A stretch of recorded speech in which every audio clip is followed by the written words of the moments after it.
The two biggest questions we're getting right now are how much am I going to get and when will I get it? How much depends on how much money you earn.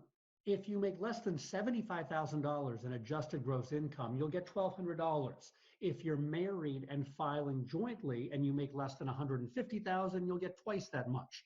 The stimulus also offers an additional $500 per child. Now, as your salary goes up, the amount of stimulus money you get goes down. There are a bunch of online calculators that can help you figure out your share of the stimulus payment.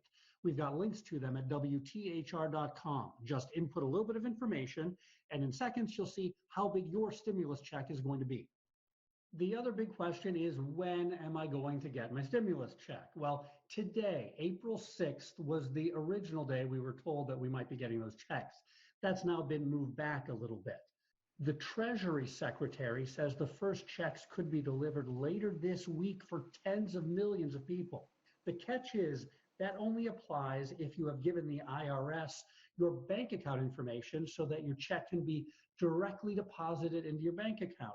If you haven't done that, it could be 1 month to 5 more months before you're actually going to see your stimulus check. The IRS is working on a website so you can tell them what your bank account information is to help to be able to get your stimulus check sooner, but that is not set up yet. So another question we've been getting, will I get a stimulus payment if I don't have enough income to file an annual tax return? The answer to that is yes. I spoke today to Matt Will. He's a finance professor at the University of Indianapolis, and he explained how that's going to work.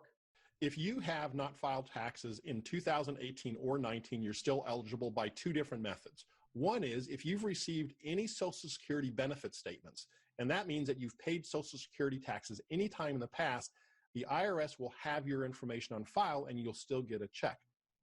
If you haven't had even that information, you can go to the IRS portal, input your information, and then you will get your money that way.